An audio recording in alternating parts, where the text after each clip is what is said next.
mofinaina isan'andro atolotry ny mpitandrina rakotina valina maoly.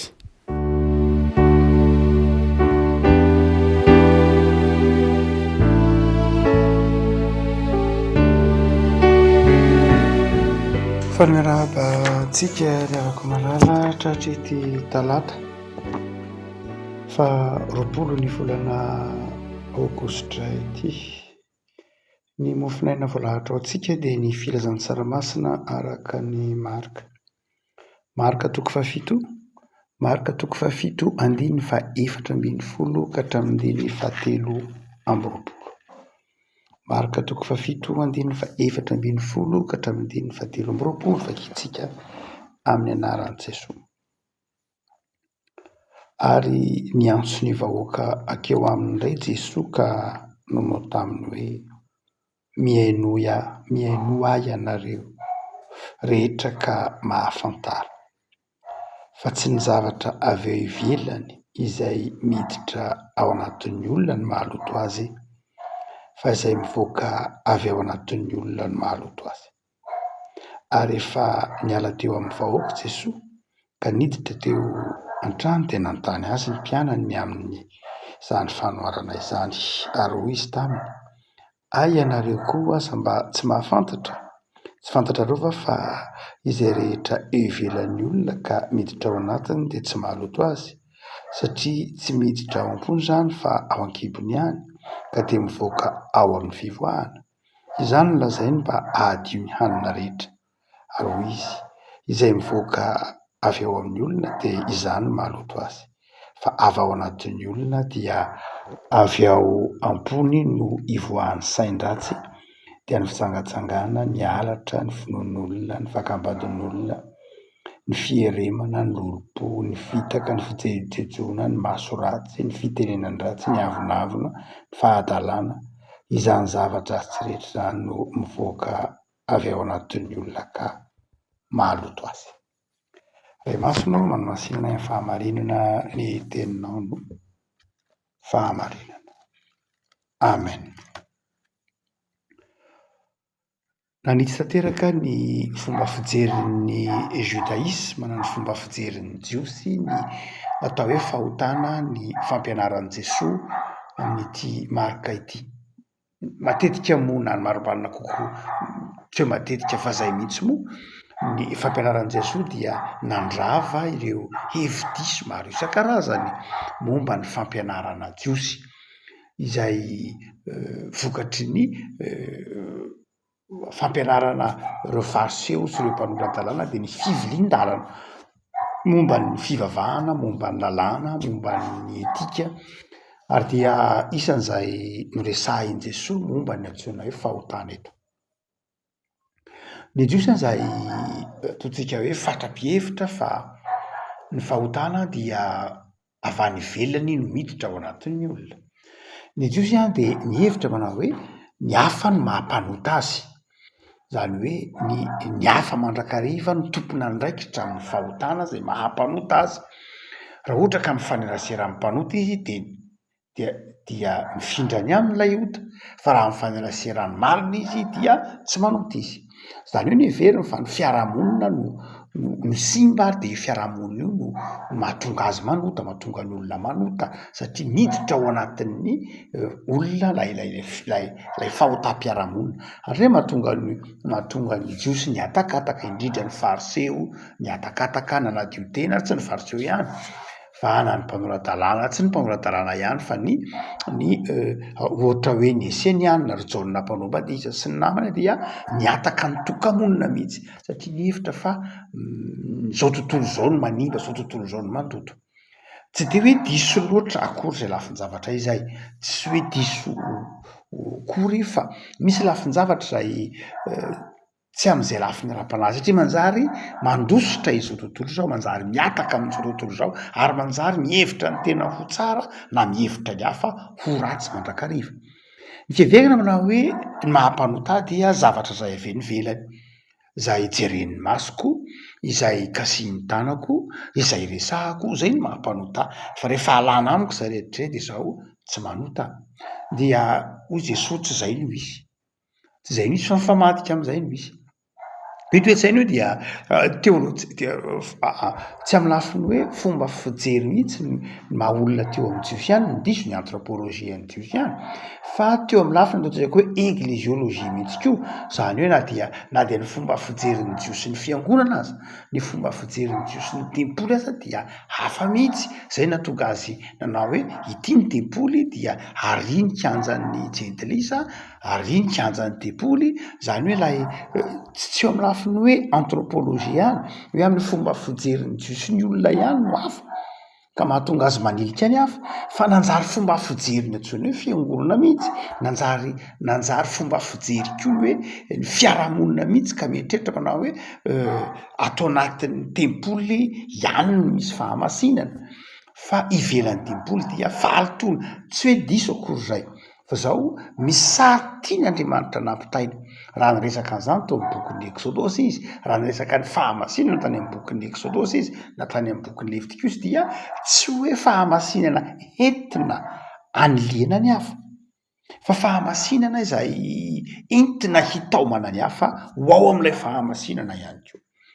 dia eto ary Jesoa manazava n'ity Marka toko fahavalo ity ny ataontsika hoe ny amin'ny fahotana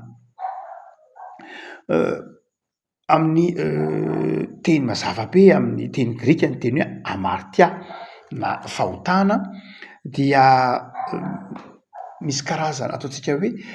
fomba ny teny hoe amartiana fahotana zany dia voambolana fampiasa atao amin'ny fiarahamonina raha ohatra ianao ka mijery an'ilay olona manao an'ireny hoe tir à l'arc zany hoe iny misy an'ilay tahaka ny olona mitifitra mikendry tanjona na cible dia amina tir à l'arc dia rehefa tsy mahazo n'ilay ampovoany iny lay ataontsika hoe lay flèche iny zany lay zana-tspika iny raha ohatra ka mitifitra amin'ilay zana-tspika iny ianao amin'ilay tsipika zany ka misy lay zana-tsipika dia lay zana-tsipika zany tsy mahazo an'ilay ivo dia zay no antsoina hoe amartia zany hoe tsy tratranao zany lay zavatra tokony ho tratrarina lay tanjona tsy tratra dia zay no antsoina hoe amartia zany hoe amin'ny arabaka teny dia zao amin'io baiboly io dia misy fenitra misy norma misy ivo zay tokony asain'Andriamanitra tratrarina dia ny lalàna rehefa tsy tratra io midify an'io zany ianao nandingana an'io zany ianao mihoatra an'io zany ianao dia zao manota raha ohatra ka mijery kely tsika amin'ny fanazavany Saint Augustin dia Saint Augustin tena nazava an'izao manao hoe Andriamanitra raha nahary any Damasefy raha nahary ny olombelona dia nametraka tao anatin'ny olombelona lay antsoina hoe pensée pécaré iny andikany hoe pensée pécaré araka ny Augustin ny antsoina hoe pensée pécaré araka ny Augustin dia ny hoe nataon'Andriamanitra afaka manota ny olona zany hoe raha nahary ny olombelona Andriamanitra dia nataon'Andriamanitra ho manana fahafahana afaka manota izy zay no antsoina hoe pensée pécaré péché dia ny fahafahana manota zany dia nataon'Andriamanitra tao anatin'ny olombelona zay lay edikevitra zay lay tsy edikevitra amin'ilay hoe fahafahana nomen'Andriamanitra lay ataontsika hoe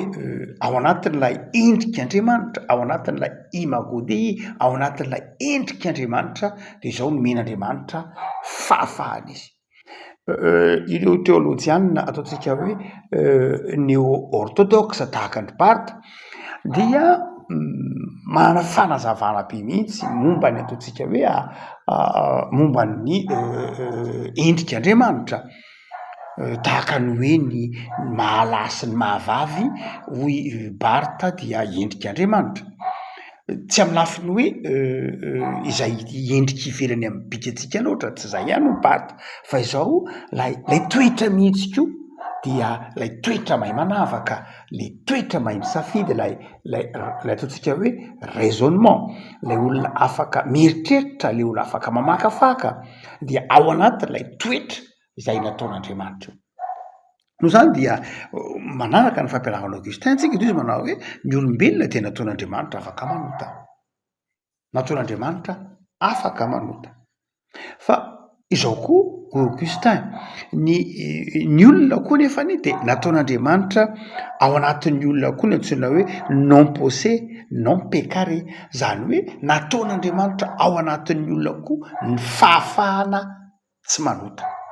Zany hoe rehefa nahary ny olombelon'Andriamanitra de sady nataon'Andriamanitra atao anatin'ny olona ny posé pécaré, zany hoe ny fahafahana manota, fa nataon'Andriamanitra atao anatin'ny olona koa ny non posé non pécaré, zany hoe ny fahafahana tsy manota.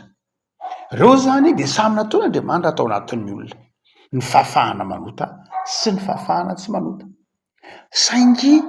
mazava ho azy nisafidy ny hanota ny olona, ary rehefa nisafidy nanota ny olona dia rava tao anatin'ny olona ny fahafahana tsy manota. Lasa simba tao anatin'ny olona ny fahafahana tsy manota, lasa lay non posé non pécaré zany simba, tsy tao tsony io, lay fahafahana manota sisa ny tao anatin'ny olona. Ary io taontsika hoe posé pécaré io, lay fahafahana manota io lasa ny fitsaka tao am-pon'ny olona, very zany lay fahafahana tsy manota, tsy vitan'ny olona tsony lay tsy manota. Io tenenin'ny Paoly amin'ny Romanina toko 7 lay hoe tsy ny tsara zay sitrako ny ataoko fa ny ratsy zay tsy sitrako. Very lay non posé non pécaré, very lay fahafahana tsy manota. Ary io fahafahana tsy manota io nefany mitapify ao anatin'ny fon'ny olona, lalina be ny toeran'io, ny fitsahan'io ota io ao anatin'ny fon'ny olona. Boky ny Genesis de manazava ny hoe mamitsaka ao am-ponao, hitantsika tenin'ny tompo tamin'ny Kaina, tena mamitsaka any anaty, ary zay mahatonga ny Saint Augustin manazava ny antsoina hoe péché originel, satria mamitsaka any anaty mihitsy lay fahafahana, lay fahafahana manota, very tanteraka lay fahafahana tsy manota intsony. No zany dia eto ary Jesoa de manazava manao hoe diso hevitra nareo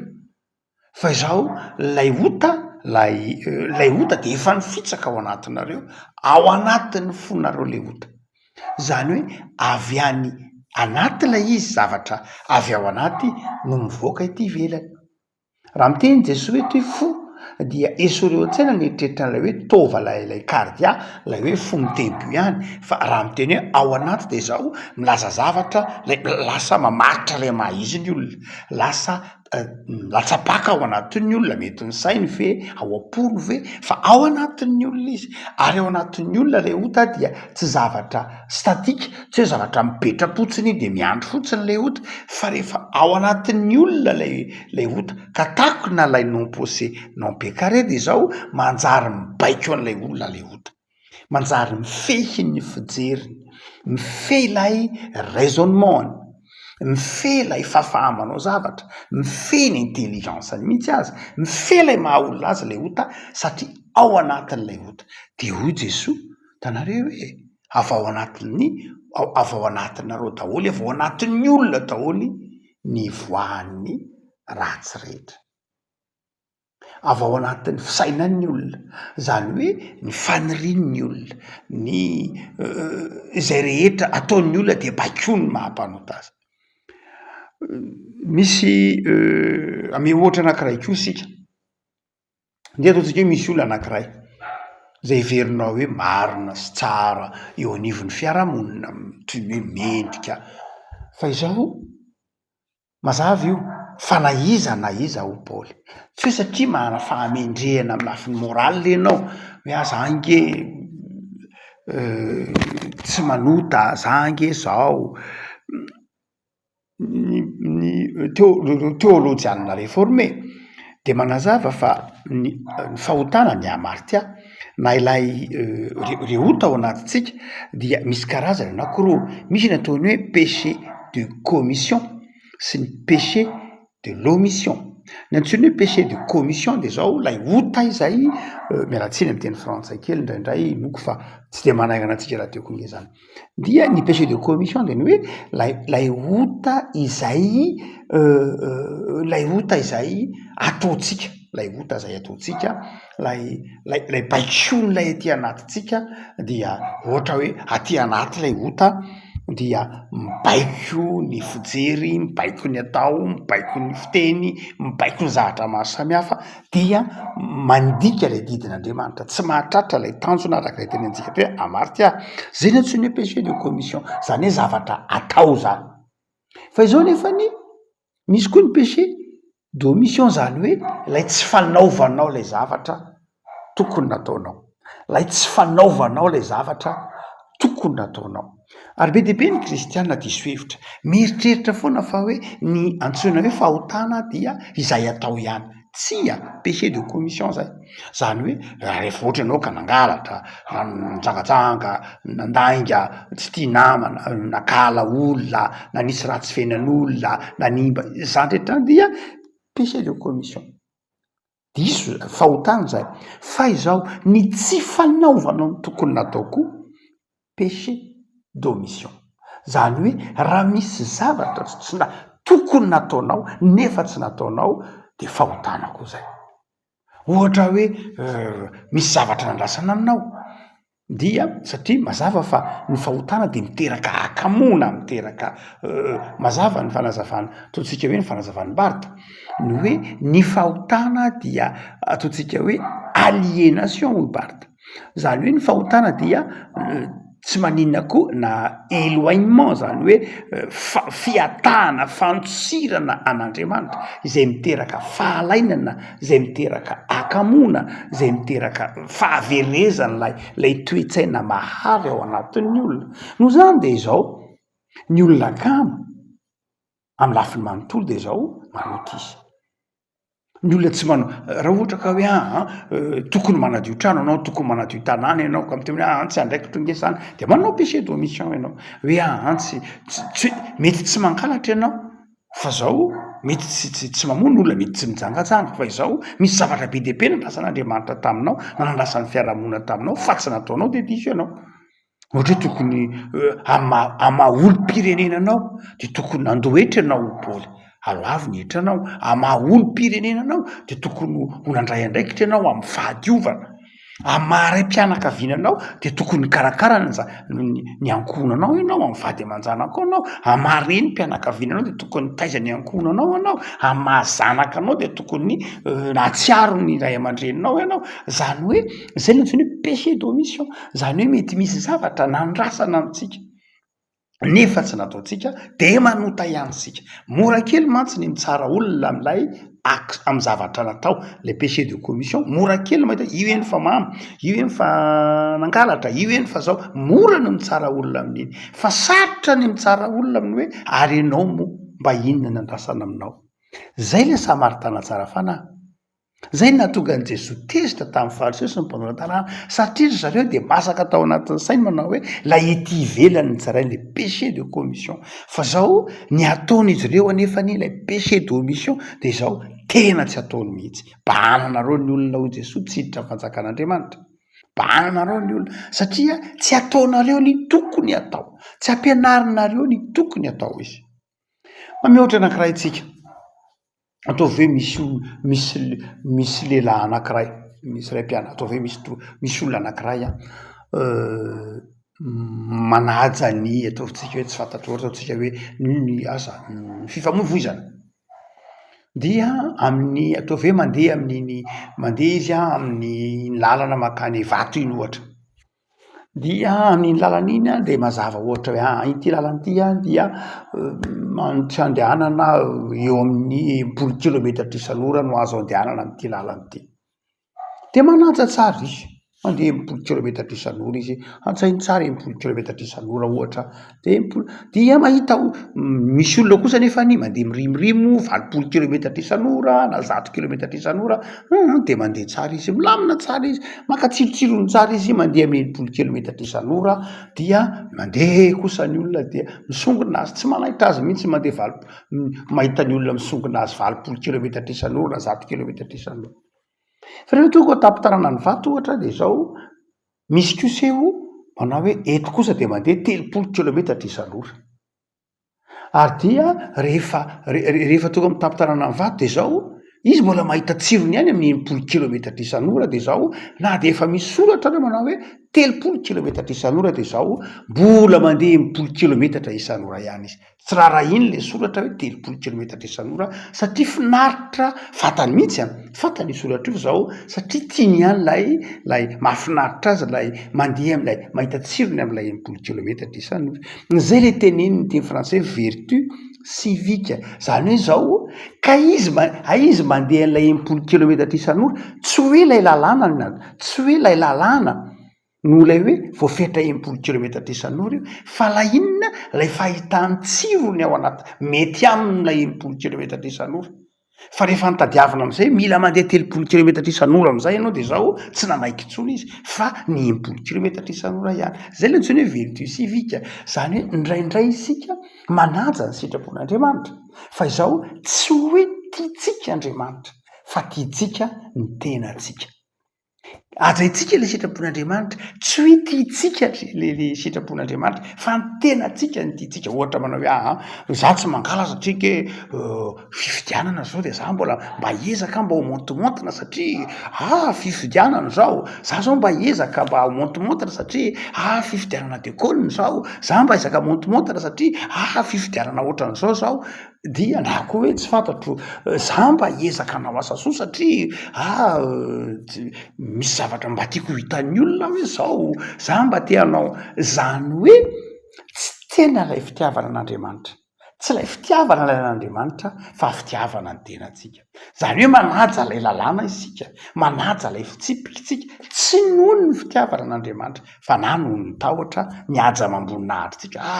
mba tsy mety ihany raha ohatra ka de hoe tsy manao an'izao mba mamenatra ihany raha ohatra ka tahaka zao na hoe tsika nge tsy atao an'izao be de be ndreny ataotsika an'izany ka tsika nge tsy tokanana dekôlina raha tsy miofana tsara tsika nge tsy azo tokanana dekôlina mamenatra zany hoe mivandravandra ny pastera mamenatra ny hoe tsy miofana am'izay fotoan'zay zay nantsony hoe vertu civique lasa tsy zay nefa ny sitrapon'Andriamanitra ny sitrapon'Andriamanitra de zao enao tia azy amin'ny fonao manontolo ary io mamarina ny tenin'ny Martin Luther